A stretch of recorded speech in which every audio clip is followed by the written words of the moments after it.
Welcome to the Joe Monroe Show. Now, here's your host, Joe Monroe.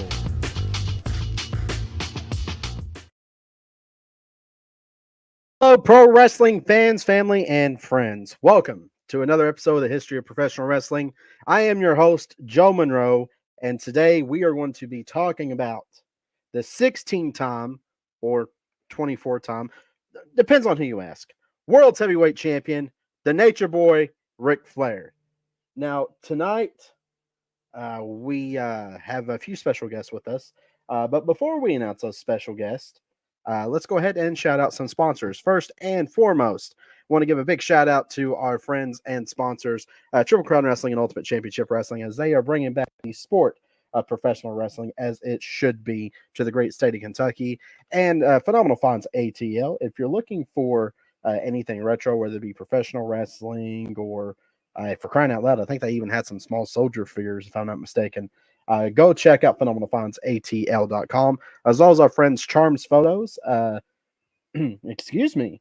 Crystal, the lovely lady who takes pictures of the wrestlers, and also, excuse me, I'm so sorry, folks, allergies. And also takes our promo pics. I'm surprised her camera hasn't broken because she's taken so many of this ugly mug. Is the one that handles all those. So go give her a big like, follow, and subscribe to everything that she does. She works her butt off over it. And if Les Murphy Painting, if you want to have any painting issue or any painting needs, contact Les Murphy at 734-334-3702. Also, a big shout out to Red Ape Graphics, CranderQ, the man from Friends of the Squared Circle. He's the one that makes all these lovely graphics, including this one right here that you're seeing right now. He works his butt off not only for himself and me, he works his butt off for all podcasters. So go check him out, give him a big like and follow, tell him Joe Monroe sent you. And if you want to, go check out the No Cell Roundtable, where myself and a few other podcaster friends talk about various topics of professional wrestling, and as well as the Eldridge and Monroe Horror Show, where myself and Alex Eldridge, we talk about horror movies. So we'll be doing a two-part this Monday because, well, my internet went down, so blame Windstream. All right, let's go ahead and introduce our guest. First and foremost, I call him the Ric Flair of podcasting because this man works his butt off. He is on various shows. He runs one of the, excuse me, he's one of the people that runs Wrestling Society Network. Ladies and gentlemen, let me introduce to you Professor Bear. Professor, how are you doing, sir? Doing good. Let me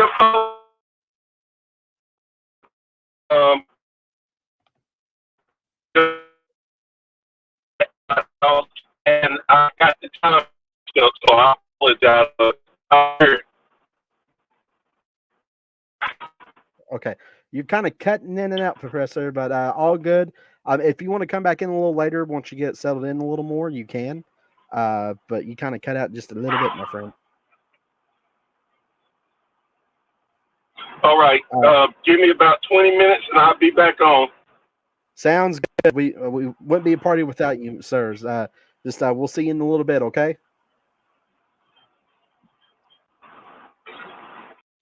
All right, Professor Bear will be back, folks. But let me go ahead and introduce to you one of my longtime personal friends. He is starting a podcast called Tell 5 Wrestling, ladies and gentlemen.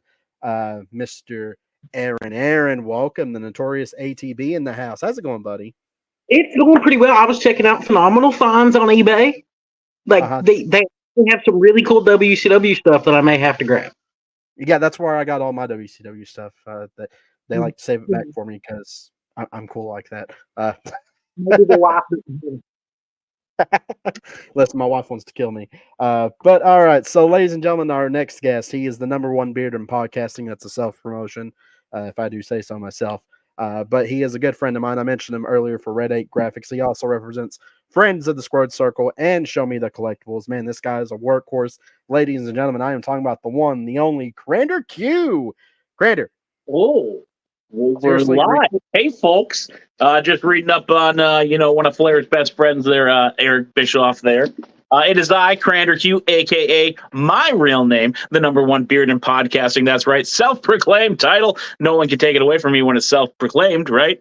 I'm here. I'm ready to talk some Ric Flair. So that's exactly what we want to talk about, the Nature Boy. Speaking of the Nature Boy, this guy thinks he's the Nature Boy of Great Britain, but he's also a good friend of mine.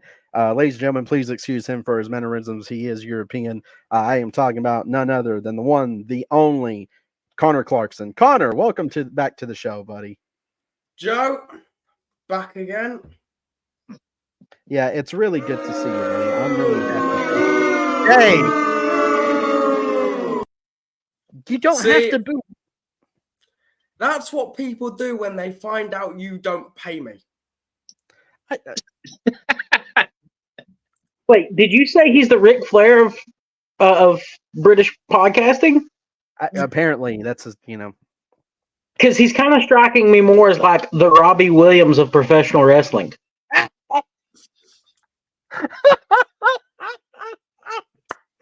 Oh, this is gonna be a great episode already. All right. Looks like we got some fans already in here. Referee James Adams is in the house. Hello, James. How you doing? He is always in the house. All right, folks. We are here to talk about. We'll discuss his goat status last, but we're talking about the Nature Boy Ric Flair today. I mean, for crying out loud, this man has survived plane crashes, lightning strikes, divorces. Yeah. Freaking heart attacks. How this man is still living, I don't know. I asked a buddy him on that, and he simply said alcohol. Whether that's true or not, who knows? I assume he's a lot like Keith Richards at this point. He's polytoxic. You probably got a good point there. So he's the Keith Richards of professional wrestling, is what you're saying. Pretty much.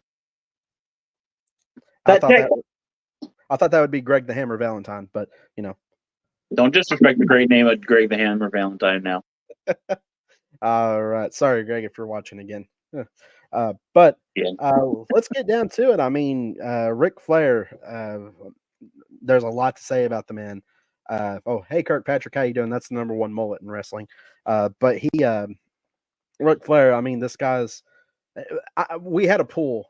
Who do you bring to mind when you think of NWA World's Champion? It was a mix between him and Harley Race, and I couldn't agree more. It's between the two. Aaron, you look a little perplexed there. Like I said on there, it's hard to argue against Jared at this point. Oh my God. Okay, we got a Jeff Jarrett fan. Ain't he great? I'm a Jeff Jarrett fan, Double J.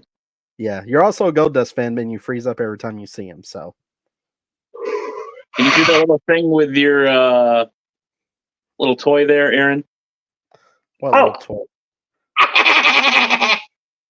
I hate you both. God, it's a tag team. Connor, I hate to say it when they have to be allies.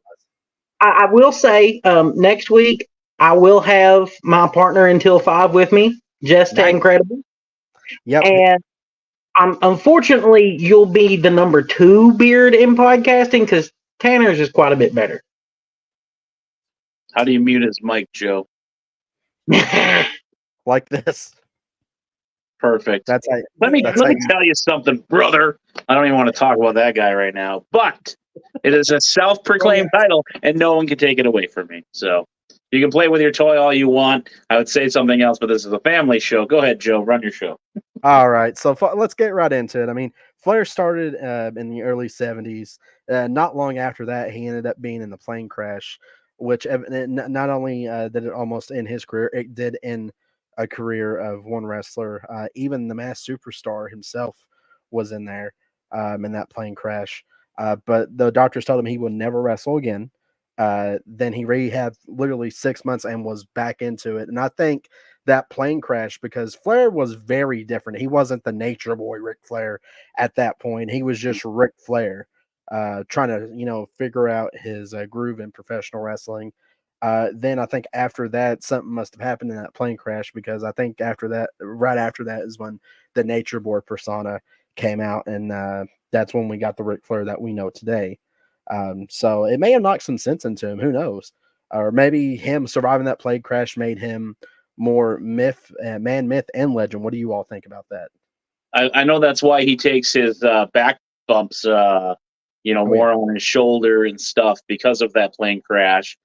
He still would always land on that side.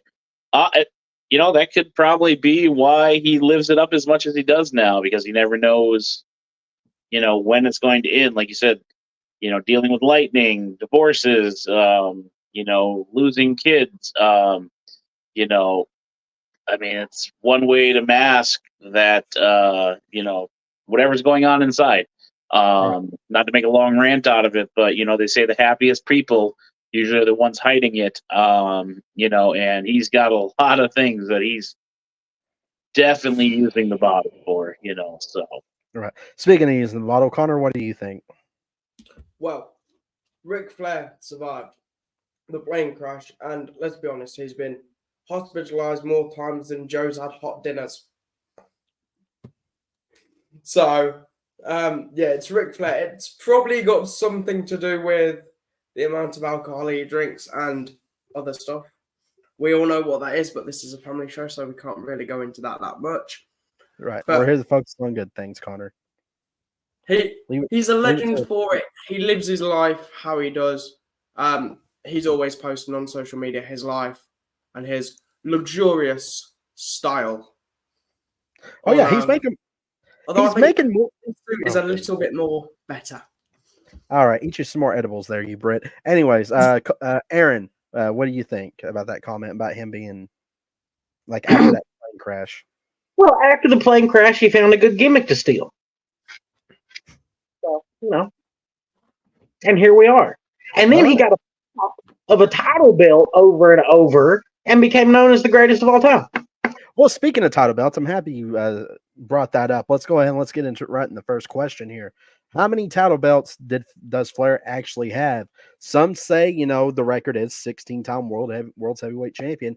Other times you hear I think like 24 or 26, something like that. It's over 20. So how many do you all think he's had? We'll start with you, Aaron. 16. 16 times. Yeah, we ran with it so much throughout his WCW career. We just kept that number rolling through WWE. And yeah, he's a 16-time world champion. All right, Connor? 16 recognized, 26 in total. Oh, so it is 26. It is 26. Okay, thank you. All right, CranderQ. Jeez, I thought I was pumping the stats of having the number one period in podcasting. I'd give him the 26. I mean, now that he's, pretty much been in every promotion, that 16. I mean, I'm going to go with the 26. I'll give him the 26 or whatever it is, because it's been in pretty much every promotion that's been on TV, and Now, James Madeleine saying 21 times world's heavyweight champion. So who knows? Who really knows the real number? Google. Yeah. There you go. I mean, I would give it to him just like I said. I mean, Google's probably going to say 16. Yeah. Google does say Connor, when you know how to work that Brit phone. Flair claims 21. Yep. Well, of course, Flair claims 21. Yeah. Okay. I mean, at the end of the day,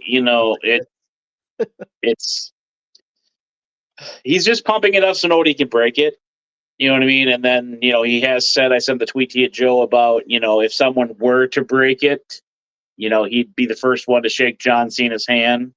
But then he'd have some excuse why his reign was better or, his run was better. But I think Bully Ray said it where Cena is recognized as a 16-time WWE champion, where Flair is blah, blah, blah number champion in wrestling. So it technically would be 2 records, so. So, hang on. Kirkpatrick says he actually, and Kirkpatrick's been around, folks, he actually dropped the title in other countries, but was given back to him, which back in the day, that did happen with the NWA. So it is untelling how many times he won and lost that belt. Yeah. What's more impressive, the number of times that he won and lost the belt or how long he held it? I've always looked at it, no matter who has the title, of their who held it. the longest. I mean, let's use Roman for example, a modern day record. I know, don't roll your eyes at me, but I'm just using him as an example now. But still, look at him. Look at, dare I say, Hulk Hogan, Bob Backlund, Bruno Sammartino, CM Punk. CM Punk. Thank you, CM Punk. Let's see. He had a whole year run. I mean, that's impressive. I mean, it goes down to the old saying. What's that? Look at JBL. Yeah, I mean, I'd go down to the saying of, would you rather be, a Hall of Famer, or would you rather be a Super Bowl champion? You know what I mean? Like, I would like that whole career defined as one versus how many titles I won. You know what I mean?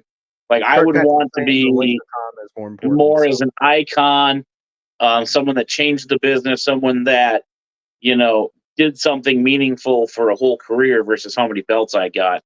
Because I know Aaron has said it in the previous podcast. JD, don't take this to heart, but, being the prop, you know what I mean? That just proves, Joe, that I watch your show. Great episode, by the way. But, yeah, I mean, I would just want a career recognition versus how many times I won the belt, especially in this sport that we love. That's where I would go. Longevity, if I only had it once, I would like to have a very good run. Jinder only had it once, 6 months. But in those 6 months, the reason he had it was for that Indian market. You know what I mean? Like, it made sense. But that was a decent run. You know what I mean? Like, 6 months, he did what he was supposed to do to help bridge that gap for WWE in India.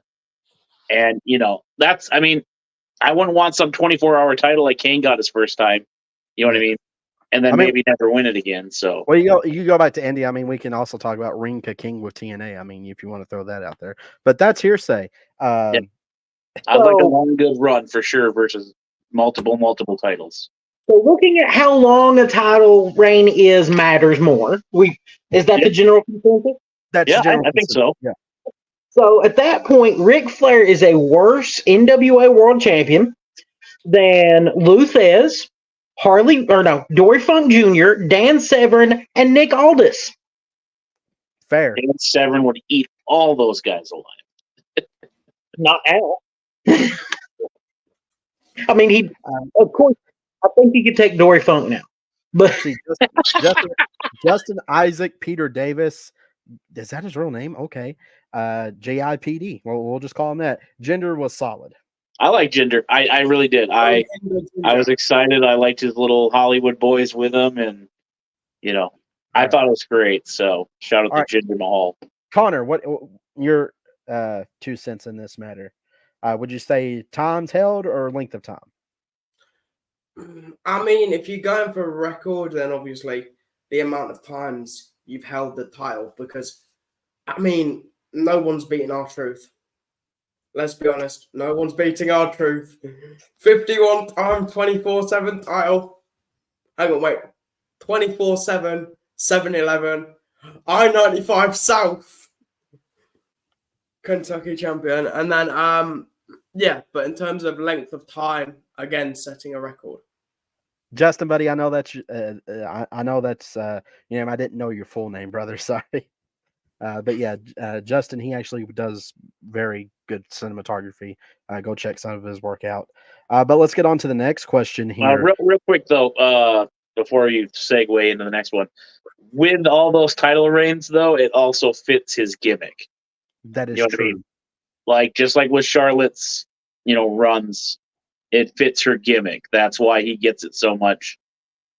You know what I mean? Like, it's part of what he is, just like the $1 Million Man was riding limousines and private jets because they wanted the mystique behind it. So I'd argue that Flair is part of the reason that belts are a prop. Because if Flair didn't have all those title reigns, would Ric Flair matter? I mean, for titles, no, but regardless of whether he had all the titles, like, people will still know the name because of the plane crash. Well, not only that, but And for the excessive partying. No, Connor, who else was in the plane crash? I don't know. I was still in my father's sack at that point. Okay, so, but when you PG think Connor. you just said that the plane crash would still have him as relevant. Obviously not, because we don't even remember who it was. And Joe already told us one of them passed away. And me and you already forgot his name. Tim Woods, the original Mass Superstar, was also in that crash. Apologies to Tim Woods, but the point still stands. Yeah. True. Real quick, I just had a huge boom in my kitchen. You want to remove me from the stage quick? Oh, yes. I will remove you real quick. It's untelling what happened in the CranderQ kitchen, and we'll wait on him. I mean, that's a really good question. Would he still matter? I would still say yes, because I think Flair had that natural charisma. That's just my take. I think Flair had that natural charisma, and I don't think it would change him. And you know what, guys? Let's talk to a man who knows more about professional wrestling and probably all of us combined. Let's bring back the professor. He's back in his own office. So, Professor, we were talking about Ric Flair and his title reigns. What do you think would matter more? The amount of times they won the championship or the length of time that they held the title? Ooh, that's a hard one, because some people, when they have longer title reigns, they pack a lot of what's the word I'm looking for? Excitement. They make the title valuable. It makes it just a real great run, versus there are people who have a bunch of title reigns and you probably couldn't name any of them because they were that lackluster. Oh, just like one person that comes to mind, and I actually love this guy, is The Miz. The Miz had 2 title reigns, and both of them were crap. He did nothing for the championship. He really did nothing for himself to elevate himself with the title. So it's going to definitely depend. And as I saw someone just say, your title defenses make a difference too. That was Aaron. Yeah. And I didn't want to interrupt you because I had missed Professor Bear being in here. So, well, and that's so true, because that to me is what makes Ric Flair's so much better than most. Rick defended against everybody. At one time, when the NWA really mattered, he was a traveling champion, and he would go all over the world defending it against the top stars in regional promotions, overseas. No matter what Ric Flair name rung out is synonymous with the NWA World Title. So for Flair, it's a combination, the length, how many different times, and on top of that, the reigns. You can holler, well, the Horseman helped him. Well, maybe in one reign, but he had another reign where the Horseman wasn't around. He had reigns where he was a good guy. He had reigns where he's a bad guy. He overall showed people how a champion should be, whether it's a heel or face. He, to me, is the standard bearer of what a world champion should be. I've got the style and profile like never before.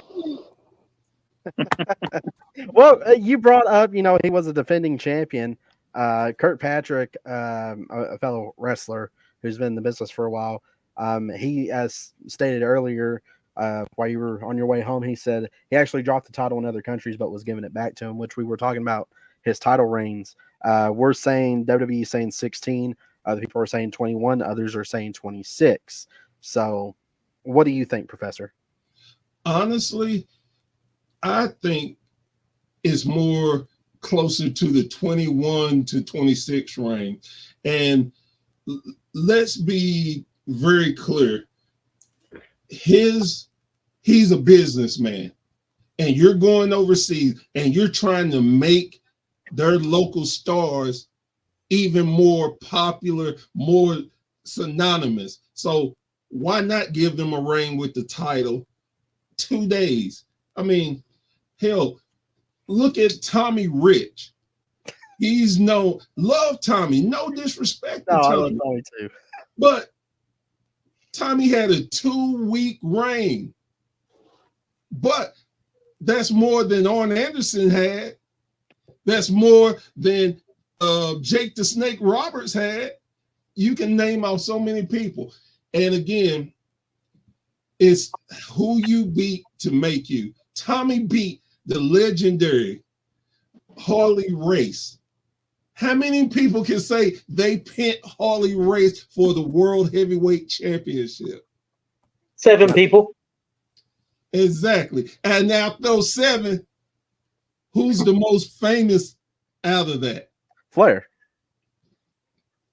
Because he took the ball, ran with it. He had all the intangibles to be a world champion. Right. Let's see. We got some fans here. Jeff Crowley says, hi, how you doing, Jeffrey? Good to see you, buddy. It looks like Fool's Gold, a.k.a. Joe Gold's in the house. Hello. Good to see everybody. How you doing, Joe? Aaron, personal business aside, man. But yeah, Professor, that's really all you missed, buddy. We were just talking about that. So let's see here. What's our next question we got here? I got to look here. Wrestling from the 313, or should I say the king of the 313, Mike D's in the house. How you doing, Mike D? What up? Let's see. So next question we have, we're talking about belts. Professor Bear, you've already probably given your answer. What belt comes to mind when you think of Flair? Professor, we'll start with you again. We'll start with you. I think you've already gave your answer. Yeah. The NWA World's Heavyweight Championship, this belt right here? Yes, sir. I mean, name most wrestlers. We're just talking about wrestlers, not fans. Most wrestlers, when they talk about Flair, they are synonymous to talk about Flair with the NWA World title because they were young. They got the influence through him. Yeah, he had the WCW title, but let's be real. Flair was not the same person in WCW that he was in the NWA. Flair wasn't the same person even in the first run in the WWE as he was in the NWA. So for me, it's always going to be the NWA. All right, CranderQ. I mean, I can't dispute what Professor Bear said there, but when I think of him, I always think of the big gold belt just because that was my era. So, but I mean, he's making a lot of facts right there. So, and by the way, hey, Professor Bear. What's going on? And not to change it or anything, but the big gold belt was originally the NWA World Heavyweight Championship. Yes. So the big gold belt was introduced with the original brown strap in the NWA. I actually have a friend of mine. He was going to be on here tonight, but he ended up having to work. He has the first where it said NWA in the big gold letters on the big gold belt, and it has Ric Flair's nameplate. He was going to join and show that off. And I knew, Professor, you would enjoy that.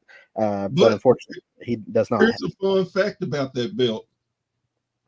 Do you know that's not the original belt? What is the original belt?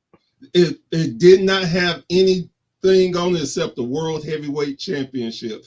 Right. The reason being that they were going to do the NWA on there, and they thought it was too gaudy to have it, so they did not.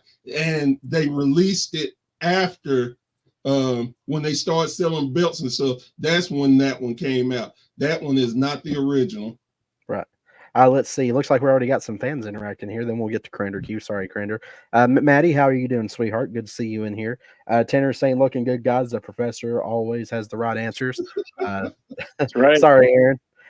Big gold belt is what Mike D is saying. Now, Kirkpatrick says this. To argue about him being worse than some of the other champions, think about some of his title interruptions. Dropping it to race to set up Starrcade 83. Kerry Von Erich because of the memorial show for David. Dusty at Bash 86 to end the Bash tour to make the fans happy. Ron Garvin so the title could switch back to Flair in Starrcade 87. Great examples, by the way, Kurt. Very great examples. And to Maddie, good to see elevate, you. You're doing good, honey. Trying to elevate. I'm sorry. It's just elevation. And you didn't want the super overly long ring. You can bait them, but eventually you got to give the fans something. And everything that he named was giving fans something. Oh, yeah, absolutely. CranderQ. Oh, You said I already big gold answered. belt. It'd be Aaron or Connor. Okay. I said big gold belt, so. Right, just a little side note because I've noticed he is actually watching now. Wrestling from the 313, their new episode starring me has just been released. So go check that out. People knew I was going to say something about that. I was waiting for 313 to start watching, but in terms Put himself over. Okay. Right, Barry Horowitz. Joe, Got him. Joe, if anyone knows about putting themselves over, it was you putting yourself over when you had that feud with Austin Diamond. Don't forget about that. It got butts in seats. Shut up. But go Brother, ahead. if we want to shoot, let's shoot. But in terms of Flair's title reigns, like the 16th time gimmick. No, gets goofball. brought up. What title do you associate with Flair? Good. How many edibles did you eat before this episode? None. I swear. He had a few libations. Leave him alone. He's All on the last slide. We're talking about Ric Flair. I have to be the British version of Ric Flair, so it means I have to interpret Ric Flair's actions. There is nothing wrong with that. Nobody can even argue that point either. All right, Connor, what belt do you associate with Ric Flair? I'd have to go with NWA. If I was going to pick one, it'd be NWA. All right. Aaron. As much as I would love to argue and say the world heavyweight title, Flair is synonymous with the NWA belt. Mm-hmm. I will say, Connor, you can't really go shooting. You're in England. They won't let you have a gun there. All right, let's move on to They don't let you guys drink till you're 21, but yet you can own a gun at 18. That makes sense. Okay, all right. You know what? Let's not discuss that here. This is not a political show. This is not the bowling point. This is the history of pro wrestling. Maddie, honey, yes, I will be there in Monticello on the 27th. James Maddenley says Kevin should have won the belt instead of Kerry, in my opinion. I have to agree. I think Kevin Von Erich should have definitely won that. No doubt, Justin is agreeing with James. And Mike D is saying new episode 313 with the one, the only Clarkson. Yeah, who cares? Apparently James loves it. James Kendrick loves it when we shoot. All right, well, let's move on to the next question. Oh, wow, I gotta get my answer, don't I? Yes, sir. Yeah, NWA World Heavyweight Championship. Come on, I mean, synonymous. And hang on. I would have to say that it's a tie for me because he was the one that kind of brought the big gold belt in. So I can argue both. But to me, growing up with my grandfather, NWA World Heavyweight Championship, no doubt. All right, move on to the next question here. Was jumping to the WWF in the early 90s a good call? Was that a good call for Ric Flair? Aaron, we'll start with you. Obviously not, considering none of us acknowledge that as the title that's synonymous with Ric Flair. What? Well, true. Okay. But not even for a second. So, not even for a cup of coffee. No, but Flair's title reign there was irrelevant, and for the most part, all he was there as fodder for Hulk Hogan. That Vince didn't think worked. Yeah, So no, it wasn't that. It was more because I was watching something on that earlier. That's what we wanted, especially back then.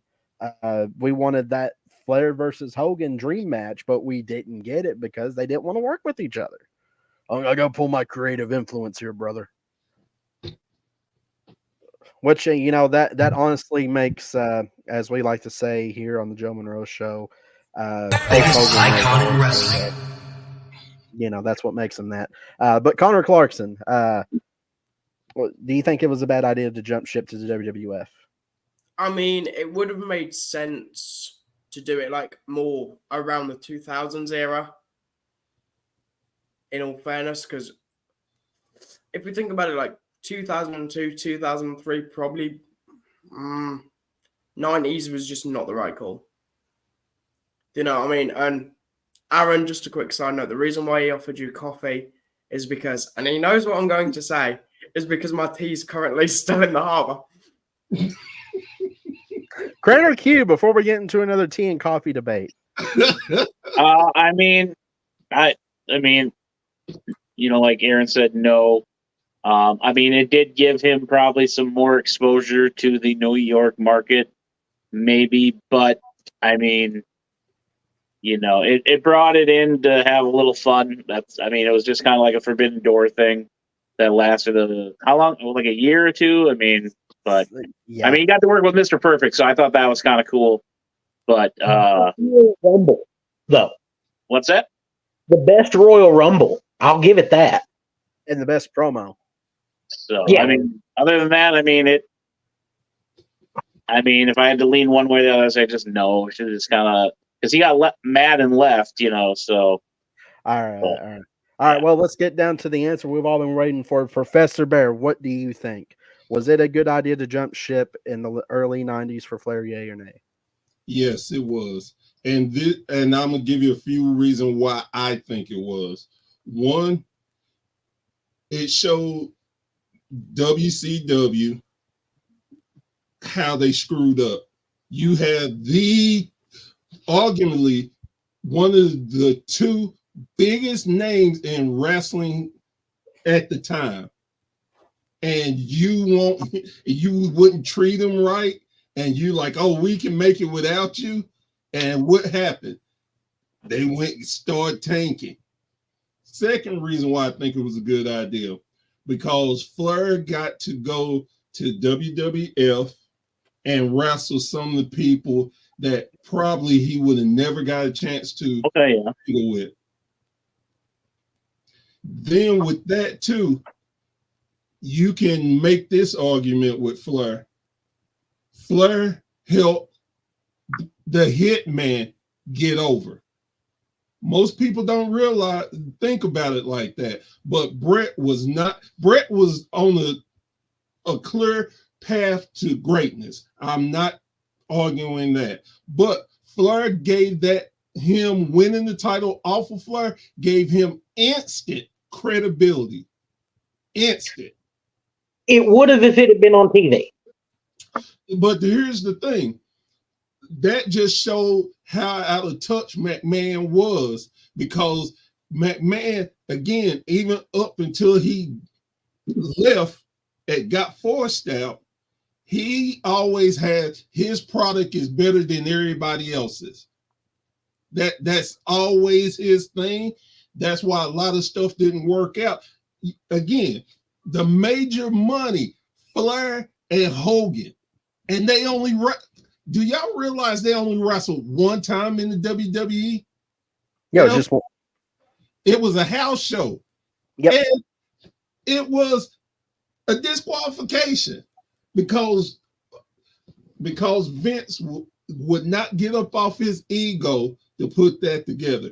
WrestleMania should have been Hogan, Flair. Everybody would have gave their money, their kid, their animals, anything to see that.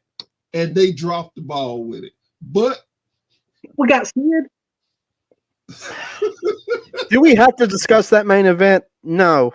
No, I'm not going to discuss it, but I'm going to say that program, Flair and Macho Man, was good. It was. And that just showed you again, how much the Macho Man That is hilarious. how much the Macho Man had in his tank where everybody just thought he was one-dimensional, and you saw against one of the greatest wrestlers ever, he could wrestle. Right. So I think it was good. All right, let's see what the comments are saying here. Yes, because he technically was the first undisputed world heavyweight champion. Well, yeah, you got a good point there, James. Let's see. Of course, because we got the Flair versus Hart match, which Professor just brought up. Let's see. So to answer your question, Connor, so Flair should have waited till he was 50. Okay. Kurt Patrick said he had too much BS from Jim Herd. Agreed. He wanted him to cut his hair and call him Spartacus, for crying out loud. The pizza guy. Yeah, the Pizza Hut guy. Come on. And boom, this guy is a genius. So yes, that's why he is the Ric Flair podcast singing called the Professor, because he is a genius. Woo! All right, gentlemen. Let's see. Actually, I want to take a little bit of a break here. CranderQ, you actually have something important to state on the show. So I'm going to bring up the graphic here. Can you go ahead and explain to these gentlemen, the fine folks that are watching, what you got going on here? All right, so August 2nd there in Superior, Wisconsin here, we have the MAW United Way fundraising show there here, Head of the Lakes Fair it's called. I will be there doing a vendor table, selling raffle tickets in order to raise money for the great organization of the United Way. And I couldn't be more excited to be partnering with them this year. Last year, it didn't work out. So, as you can see, EC3 will be joining us, the Brooklyn Brawler, as well as Ken Patera. And I got to give a huge shout out to my boys, the Sparking Spiders there in the back. They should be front and center. That's how you sell tickets, folks. But, yeah, it's coming up here very soon. Anybody that wants to donate, hit us up at Friends of the Squared Circle. If you are a pro wrestler or podcaster and want to get your name out there and do a little branding, I can tell you how, in direct messages and stuff, how to, get that taken care of. Joe Monroe will be, getting promotioned over there, as well as 313 Friends, Mayhem, and all that. And, yeah, and maybe I'll bring this little guy, his little goblin eyes. He's the one making all the noise out there in the kitchen. So, but yeah, it's going to be a fundraiser. It's a good thing. We've raised already almost $400, just in cash donations. So, I mean, my goal was 500 and I'm already almost there, and I haven't sold a single raffle ticket. And with that being said, 500 is the goal this year. Next year, it's going to be, 750. I shooting the moon next year. So, but yeah, I'm very excited and look forward to meeting the Brooklyn Brawler and Ken Patera. So, all right. Well, folks, I want to say someone special here is watching. My sister, Lady A, or April, is here. Aaron knows. I thought you said Jesus was watching. No. She's saying Jesus is always watching. Yes, Jesus is always watching. Unless you're talking about my cute puppy. But no, it's probably the reason she says because me and Aaron's is on a live podcast, and she knows that spells either good or bad business. Singers in the smoky room. Oh, he's singing. All right, Brady Owens is saying Flair taking a top. Oh, God, I will mute both of you. Flair taking a top of a ladder bump at 60 is wild, though, for real. Yeah, that is really, really weird. I'll get out of bed at 60. So let me say this real quick. Go ahead. We at the Wrestling Society Network, we are actually teamed up with Midwest All-Star Wrestling. They're one of the promotions that we show their stuff. Mm-hmm. And Crander, after this, you get with me, I make sure we pump that up and get it on our website and our website too. Absolutely. See, this is why we love Professor. I need a Professor Bear autograph after this, just saying. Yeah, absolutely. Let's see. James Kendrick is saying, I will send you money to get me a Brooklyn Brawler signed to 8x10. I'll do it. You send me money, I'll send it to you, bud. He would. And I'll even cover shipping. So said that the goal this year was 500. Yeah, Right. just in donations. Yep. So Connor, that's 387 pounds since y'all were so. please clip that so I can use that on the reels here tomorrow. So that is hilarious. Thank you, Aaron. Oh man. Well, I actually got this is a pretty good segue. The to this money, little, the brains, the nucleus. and that's what we call the professor. And well, I guess we call CranderQ that right now. All right, but let's move on to Ric Flair here. What was his best run? What do you all think was the best run of one Ric Flair? Connor Clarkson, we will start with you. Well, first of all, Aaron, you missed the 20 pence off the end of £387. Get it right. Get it right. If you, I'm counting that as taxes. You drop that in the harbor as you come in. I'm British. We don't pay taxes. Google Jimmy Carr. When you go to send it here, we've got When did Connor get funny? Apparently, when I told him to act like the British Ric Flair, he starts being funny. All right, but okay, what do you all think is his best run? Connor. Right, we're going with me first. I'd say, because it's just the most spoken about run, it's where he had the gimmick of the 16-time world title. Now, here's the thought. If he didn't have the 16-time world title gimmick, what would Charlotte Flair have had? There's the thought. Where would she have gone with the title reigns, and how would she have been booked? Implants. Do what? Implants. That's where Charlotte would have went. Oh my god! Anybody want to respond to that? Seriously? I'm about to say that's too late. She did do that. She blew one out wrestling, but anyway. Oh my god! I'm sure that's not rails. I'm going to say his best run for me. What I enjoyed watching was him, in WCW, just because, battling the NWO, wrestling Macho Man, and the Four Horsemen. That was my favorite time period. And I also enjoyed when he was with Evolution. It kind of breathed some new air into him, with him and Triple H and stuff. And working with Dave Bautista, I liked that tag team. Obviously it would have been nicer if both men were a little younger, but I mean, it was a unique tag team. And then to bring it full circle where, Batista attacked him later on in that last run, it was kind of a nice little, I don't know the word I'm trying to use here, but what's that? Send off, with those two guys being, a former tag team / friends and stuff outside of the business. Evolution I always liked. I thought it was kind of a pretty cool stable there. All right. Professor. My favorite was, of course, it was when it was NWA and him and the Horsemen was running roughshod over the whole promotion. Probably the best when all four members had the world title, the world tag team in the U.S. with Barry Windham. I just thought it made sense for the group, the way they thought and everybody was protecting each other, not just Flair. And Flair just gave some of the greatest promos and actions, and Flair was just top level.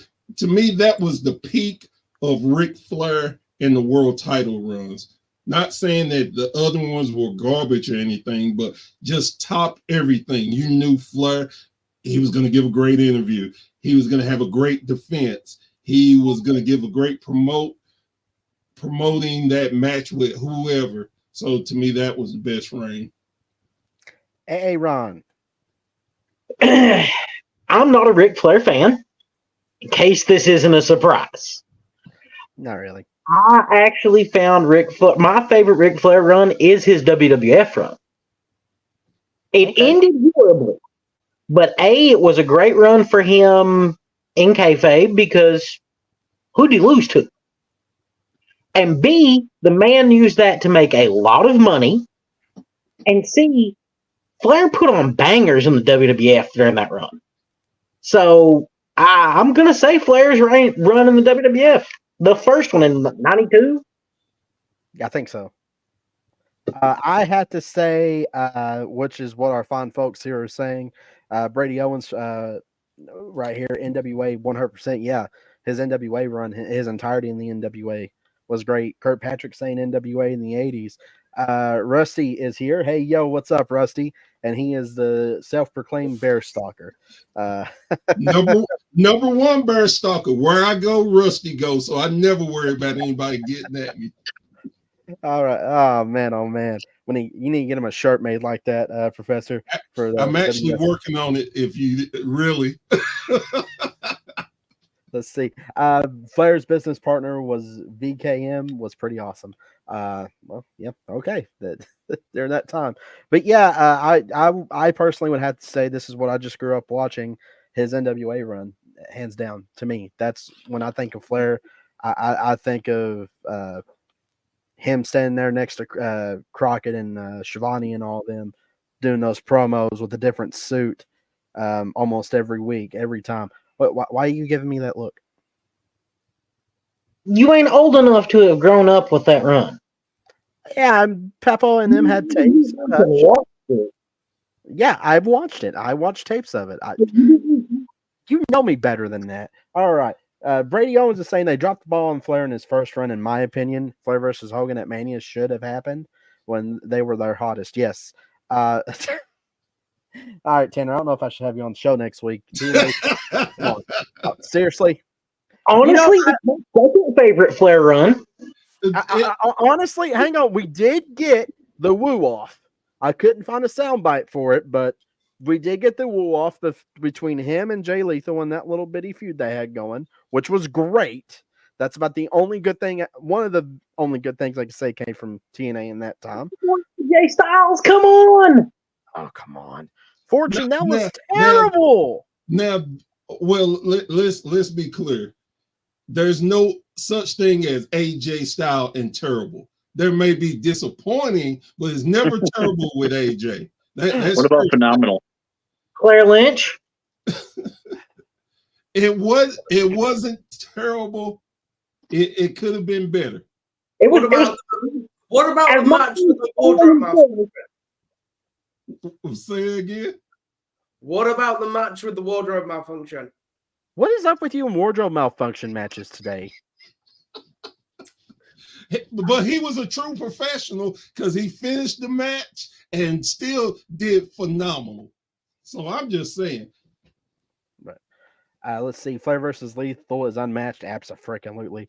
TNA Flair was good, but he retired and shouldn't have been in TNA. I agree. But we'll get into that here in a minute. Joe, I was watching Kurt, I know. I was just saying that's what I grew up watching tapes of that. So that will forever be stuck in my memory. But let's move on. Who do you think is Flair's greatest opponent or opponents? You can do top 5 if you need to. So Aaron, we'll start with you. You gotta say Sting. That's obvious.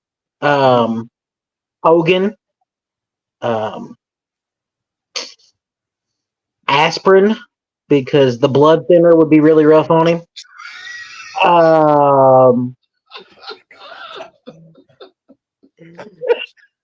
Probably drugs and alcohol. That was really hard on the whole family.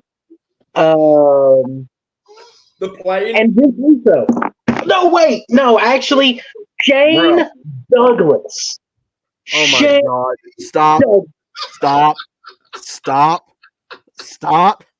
Look, it's not my fault that Flair was afraid to go to ECW and compete in the Outlaw Mud Show. Oh my God! Here we go. You know, I mean, who wouldn't have wanted to see Ric Flair against Nunzio? Save it for next week. All right, save your gripe for ECW next week. Don't do it. To be Please don't rip professional, Aaron. Don't do it, Aaron. Oh, dang.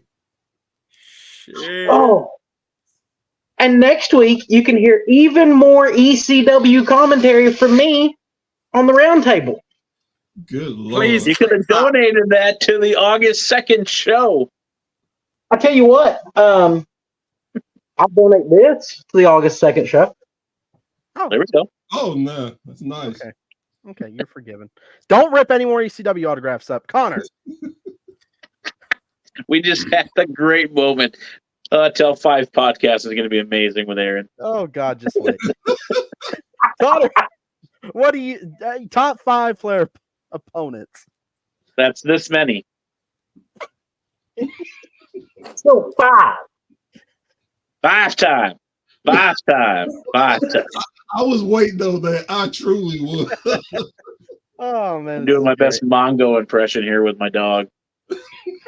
Needs a little hat. Go, Connor. 5. We got to go. Just kidding. Right. Sting, Hogan, Triple H. I swear there was Randy Orton in there as well. Mm-hmm. And then wrestling-wise, I'm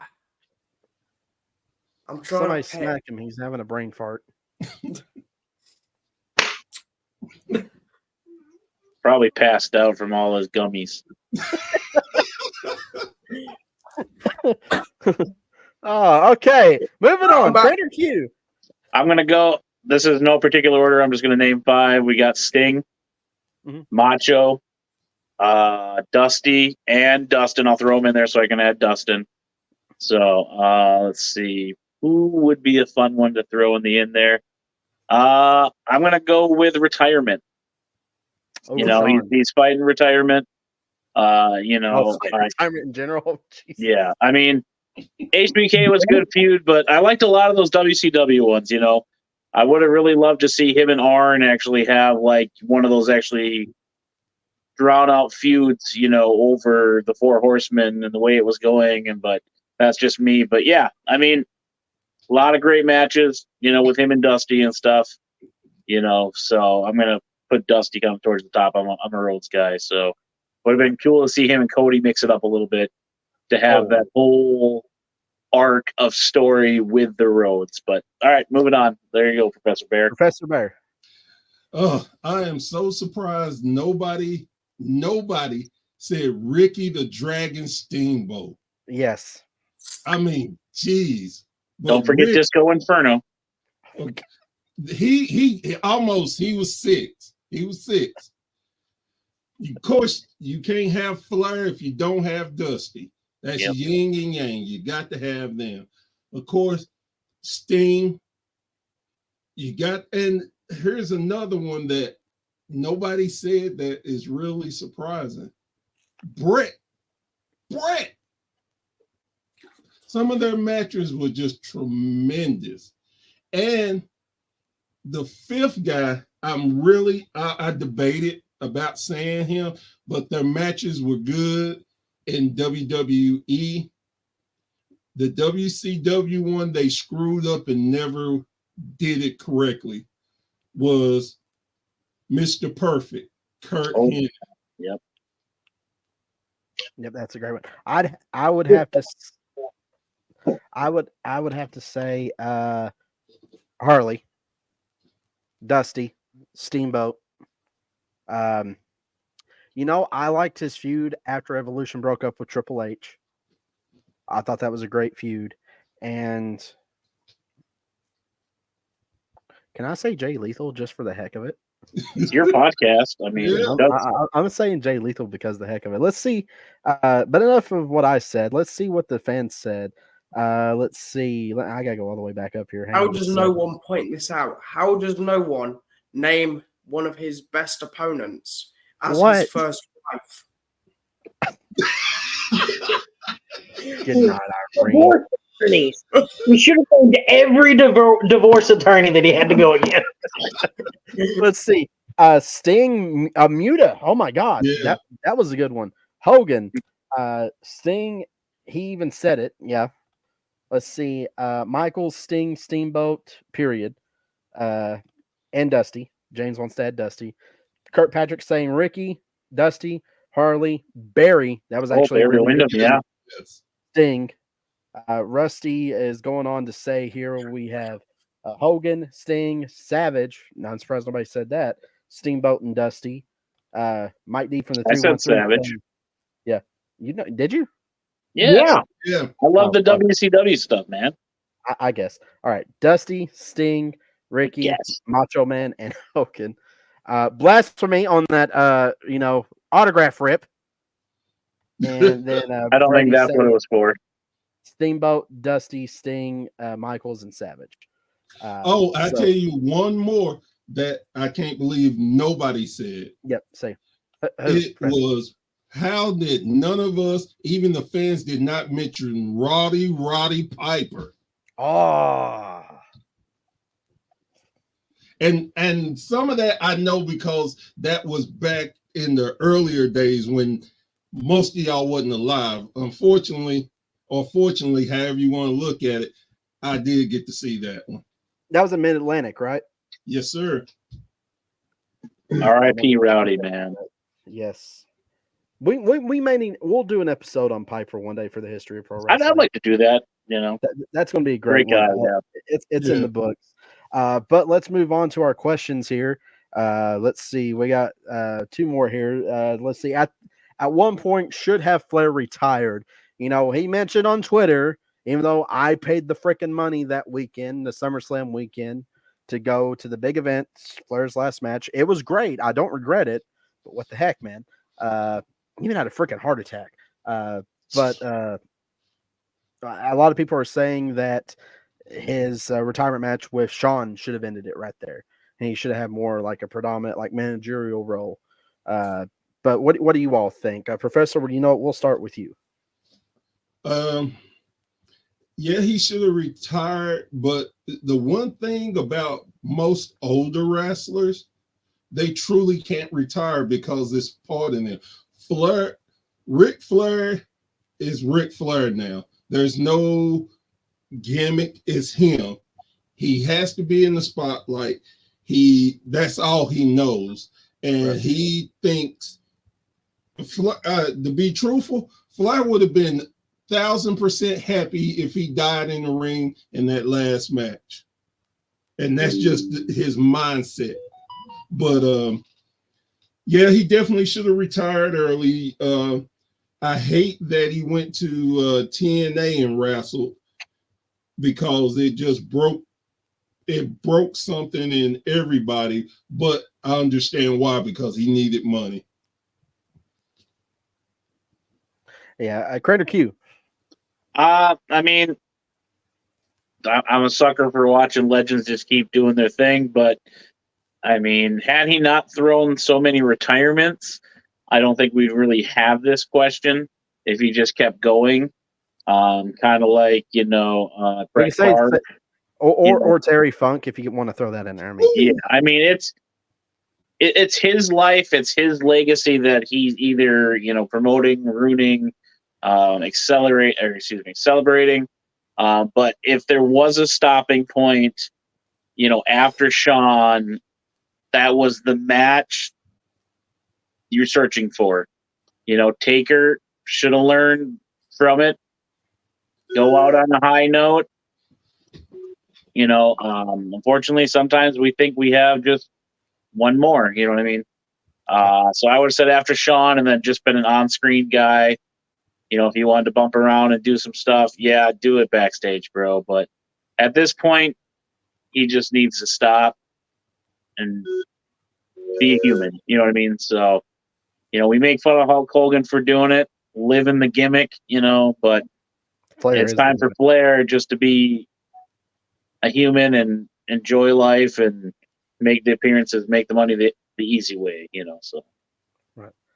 The one and only Connor Clarkson. Just the thing is, I think he retired from wrestling more than he left different promotions. But if he was gonna pick a time that he was gonna officially retire, it should have been done before he went anywhere near TNA. Let's just be honest. He shouldn't have gone there, TNA. He may have been financially difficult, but we know the reasons for that. A few of them, some more enjoyable than others, but he just shouldn't have gone near TNA. AA Ron. So we're all going to hate on his TNA run because he got back in the ring. He did the Australia tour before he did that. So he was already back in the ring. He had already ruined his retirement. Should he have never stepped back in the ring after the Shawn match? Probably. But at the same time, the man was still pretty entertaining. If anything, I think he should have came back to the WWE after the TNA run and had a legitimate retirement, and they kept him on contract as Charlotte's manager. Agreed. Let's see what the people are saying here. Rusty's saying, well, he's giving us top 5 matches. Steamboat versus Flair. Steamboat versus Flair 2 out of 3 falls, 1989. Funk versus Flair, underrated match of 1999. I Quit match with Sting. Flair 98 NWA World's title. Steamboat Flair 89 NWA Chi-Town Rumble for the that's probably the best Steamboat match, I think, is Chi-Town Rumble. The Steamboat. Let's see. Yes, I did go to the retirement match in Nashville, and you know what? It was a great weekend. I had a great time. Me and another person that I call the professor. He was my former manager. We went together. Rusty saying Shawn Flair was perfect retirement match. His tag retirement match was horrible. Yeah, it was. Let's see. The Shawn Michaels should have been it. Taker and Roman was bad, and his match styles that go way out there. TNA manager only. I agree. If he was going to run Fortune, he should have stayed it. Aaron, you said it best. There was a very entertaining evening, even until this day. I was there also. Oh, yeah, you were there, Kurt. I remember you telling me about that. But as all good things must come to the end. Oh, go ahead, Professor. I want to say this real quick. And all of us pretty much say he shouldn't have went to TNA and wrestled. But the biggest thing out of all of it, Vince forced him to retire. That's the difference. It's not like Flair said he was done and then he went and wrestled anywhere else. Vince told him, you're too old and we don't want you that liability. So that's where it's sticky, because it'd been different. Like he would have pulled a Terry Funk, I'm retiring, then showed up somewhere else. I retired. Hey, you know what? I retired. I mean, he was doing that up to the day he died. Right. Brady Owens is saying, he also stated Mania 24 is only the correct answer. So let's see. All right. Now, here's a very important question. Everybody can comment. I'm probably going to get scrutinized for even asking this question, but I want to keep in mind on my comment before we get to everybody else's answer. Is Flair the greatest of all time? Is he the GOAT? Now, before I ask y'all what your 2 cents is, allow me to put mine in. I personally think so. I think Flair is 100% one of the GOATs of professional wrestling. But I want to say he has gone on to say that Stone Cold Steve Austin is actually the GOAT of professional wrestling. He has gone on record and say that. However, if you look at, listen to guys like Steve Austin and Taker and all them, Flair's 100% the GOAT. And I have to agree with him. So, Aaron, who is Flair the greatest of all time? Is he the GOAT? Well, he's not CM Punk. Let's face it. Finally, I see a man on this podcast that speaks truth. I mean, where's JD at? Dang it. JD needs to be part of this episode. Flair, I will say Flair is one of the GOATs. Personally, I like Ric Flair. I've met him, had the pleasure of meeting him, met him at the time she was my fiance with my wife, and he was very nice, congratulated us, told us not to get married, and then he turned around and got married again after telling us that, which was hilarious. But he is a GOAT, but is he the GOAT? I don't think so. Well, who is the GOAT in your mind? I don't know who would be the GOAT, like off the top of my head, because there's arguments for a lot of people. it's hard not to say Shawn Michaels, legitimately, because Okay. I can Shawn see could do everything Flair could do a little bit better, in my opinion. that. Okay. No, I mean that's why I love having this stuff. Everybody has their own opinion. So okay, thank you, Aaron, for your philosophy there. Connor Clarkson. Right. Is he the GOAT? Depends with what time frame we are speaking of. We're talking about him all time. Was he the greatest of all time for his generation? Yes. Is he the greatest of all time? Still, some people will say yes, some people will say no. Is he still regarded as one of the GOATs? Yes. Probably not the GOAT. That's me. But God. All right, Connor, you're about to get deleted off this show. All right, CranderQ. I know they drive on the opposite side of the road over there, but damn, did he go around the block with that answer. I would say top three. Put him where you want in those top three, but I'm going to put Michaels up there as an all-around professional wrestler, from the sports entertainment to the professional wrestling, and I got to throw Angle in that top three. I mean, all those guys can just work, entertain, be serious, be funny, sell tickets, put asses in seats. Top three, definitely. I mean, I'm gonna say, man, he's got to be number two. Like, him and Angle, I could flip either way, but I'm gonna put Michaels as all-time greatest. But again, each era, there's the three GOATs. You know what I mean? People put Taker up on that pedestal, but to be honest with you, his promo skills suck. But yeah, top three for sure, all time. I'd say Michaels. Okay. All right, Professor. We're waiting on it. Is Flair the GOAT? Is he the greatest of all time? So for me, there's the standard bearer of everything pro wrestling. If you can legitimately give me an argument of why Ric Flair is not the GOAT, then I will listen to you and counter it with more facts of why.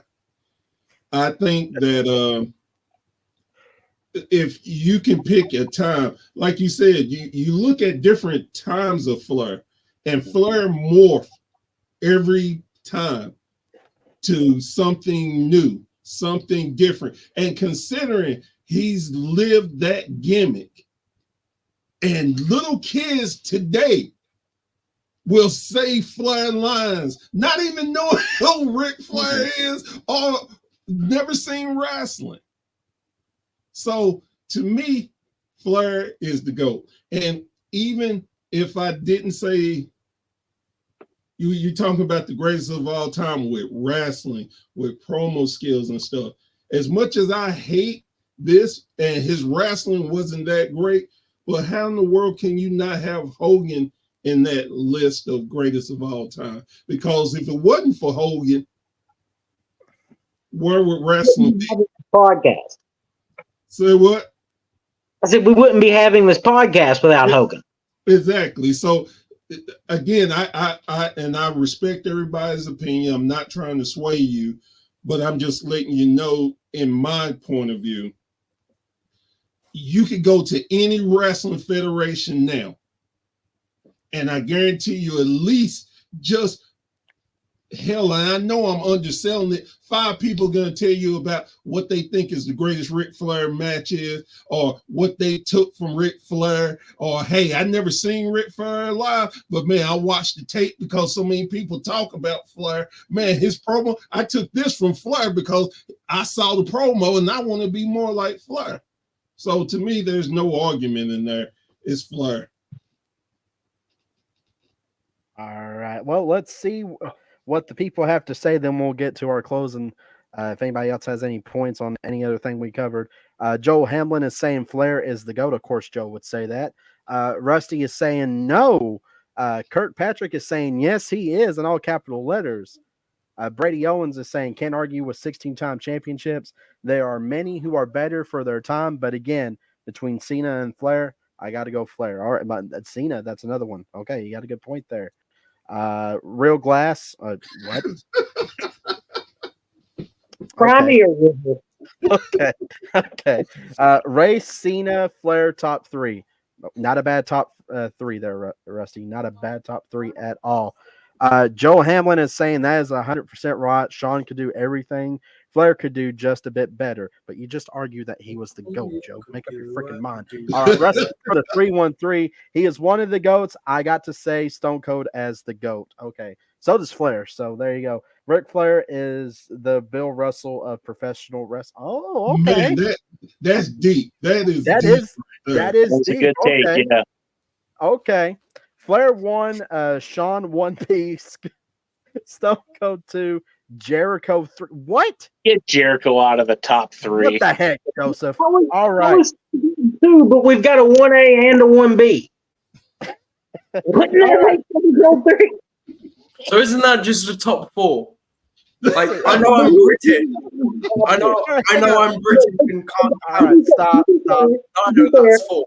Joe's from here in Kentucky, so math isn't his strong suit. He's also a big Scott Steiner fan, so we'll let that be. All right, Brady Owens is saying Tom Brady of wrestling. Don't got to like it, but can't argue the facts. 16-time championships, and until Cena surpasses it, I am Team Flair. Okay, great point, Brady. Shawn Michaels is the Peyton Manning. Okay. I think he means Flair is Tom Brady. Bear, don't you hate Hogan? Yes, he does. And yes, I do, but I can always give truths. Whether I hate them or like them, I try to give truths. And that's why we love Professor Bear. Let's see. Mike D is saying my top 5 of all time, no order: Austin, Flair, Hogan, Taker, and HBK. All right, that's very. I will say to finish that up, without the Flair GOAT status, you wouldn't have the other guys like we said too. They all emulate him. So the original GOAT for sure. But then just like records and everything else, somebody's got to come along and beat it. So somebody can say Buddy Rogers was the original GOAT. Exactly, he was original Nature Boy. Because a lot of people emulate him from Flair's time. Definitely a good conversation piece for sure. But yeah, we'll get into Buddy Rogers in a later episode. Without teaching us all how a man could do narcotics and perform, we wouldn't have had Perk Angle. We wouldn't have had Shawn Michaels. I'm a sexy Kurt. My ankle hurts. The fact that he had Sherry there. A true fact for you: Vince McMahon said that Ric Flair was too old at WrestleMania 24 and he was a liability. And Flair was 58 years old. Vince McMahon was 62 years old the year before and won the ECW title. Speaking of ECW champions, stop. No, stop. Wait. Wrong episode. I'm trying to give you a segue here, homie. Oh my God. Okay, fine. Go ahead. Next week, what's that round table going to be about? The round table is going to be none other than a personal favorite promotion of mine. I know you hate it, but it's going to be Extreme Championship Wrestling, ECW. Yes, I am a Paul Heyman guy. I love ECW, but go ahead, Aaron. Go. I'm waiting on it. Just I'm giving you a segue to talk about ECW because next week you all might as well be ready to bring in some Quilted Northern and a plunger. Because I'm going to take a dump all over that bingo hall garbage. All right, Jerry Lawler, take it easy. Well, wait a minute. I didn't know you were related to Jim Cornette. You know what? It's Kentucky. I'm a CM Punk fan. The only difference is I am not going to be willing to share my significant other like Jim Cornette. Oh my god! All right. I can't argue that one. I don't know for certain, and I don't want to lawyer to contact me. All right.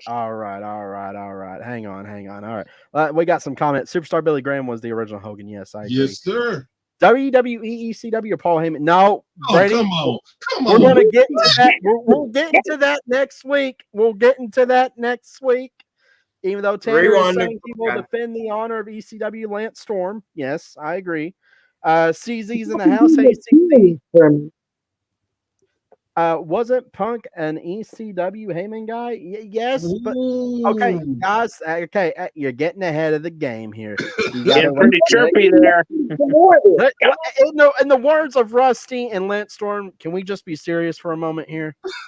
No, that's why it doesn't happen. Oh, shut up, Connor. All right, so that is a good segue. I'm going to end it right here for the history of pro wrestling.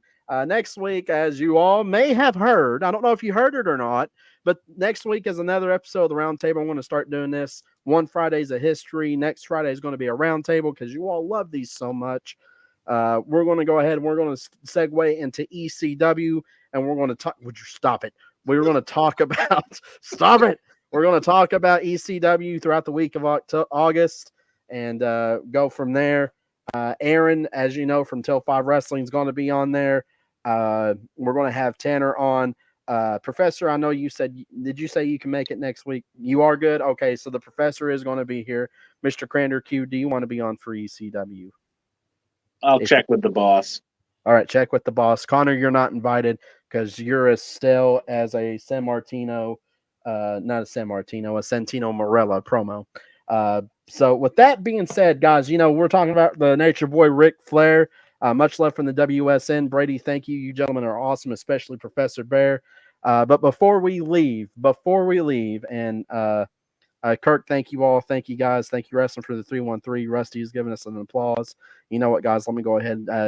Can you get in that pipe noise of applause here? Because we have wonderful guests. This is going to be wonderful episode. As always, you know, the Professor's in the house. He is, dare I say, he is the GOAT of podcasting. He is everywhere of everything. He is the Ric Flair of podcasting. Speaking of Ric Flair, gentlemen, what do you say we end this with Ric Flair woo? Who can give? Let's let the fans vote if you guys are watching live and who's watching this pre-recorded either on Facebook or on our YouTube channel. Who's got the best woo? Who wants to go first? Connor, why don't you go first? You look chipper and cheerio. It's 1:30 in the morning. Oh, that's the perfect time for a woo, baby. Up the neighbors. Do not make me take this outside and do it, because I will quite happily. No, do it. I don't dog dare you. I'll go get the other dog. Connor, you don't have the beans and mash.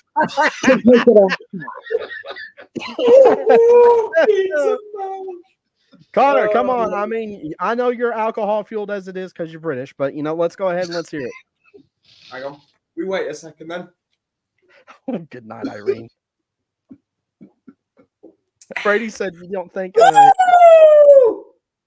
man, that was if my stepsister was willing. All right, Aaron, let's hear it, man.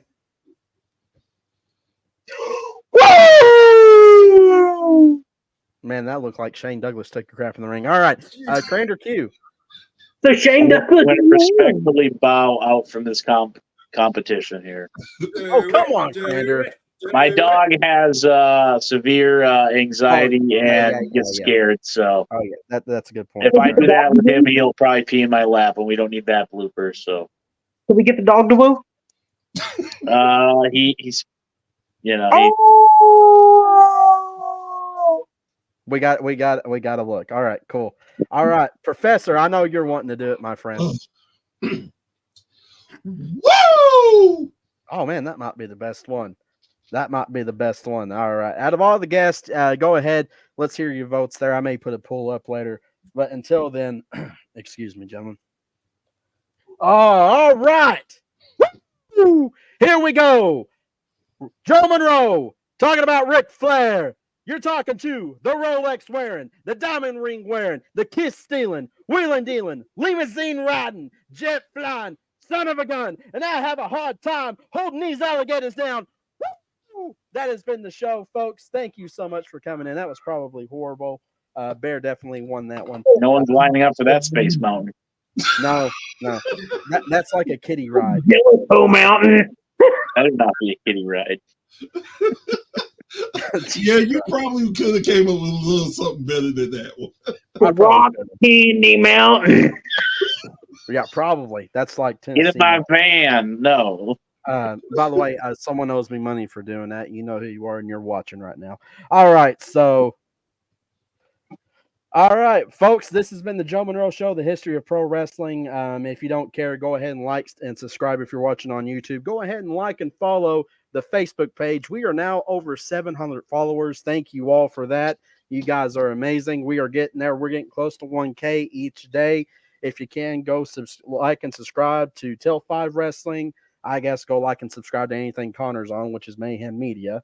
Go ahead and like CranderQ stuff. He's got like 3 different things. Go ahead and like the Professor stuff. This guy has had a hard week. He's got to get everything back up again. Thank you, Facebook, you morons. But go ahead and go help out the Professor, build that back up. I know it's not going to be built back up in no time because he is, as I say, the Ric Flair of podcasting. He is the GOAT of podcasting as well. And with that being said, thank you all so much for viewing this episode. Thank you all who tuned in live and participated. Thank you to that fuzzy little gremlin right there. He is so cute, Crander. Little goblin face. My wife messaged me if I was okay after my woo. Oh, good night, Irene. All right, with that being said, my wife is going to kill me for wooing in the house. That's one rule. We cannot woo in the Monroe house because she does not like Ric Flair. Wooed in the Monroe bedroom several times. Don't lie. Jesus. All right. With that being said, folks, I want to say thank you all for tuning in and always, always, always support professional wrestling. Dave, go ahead and roll us out, buddy.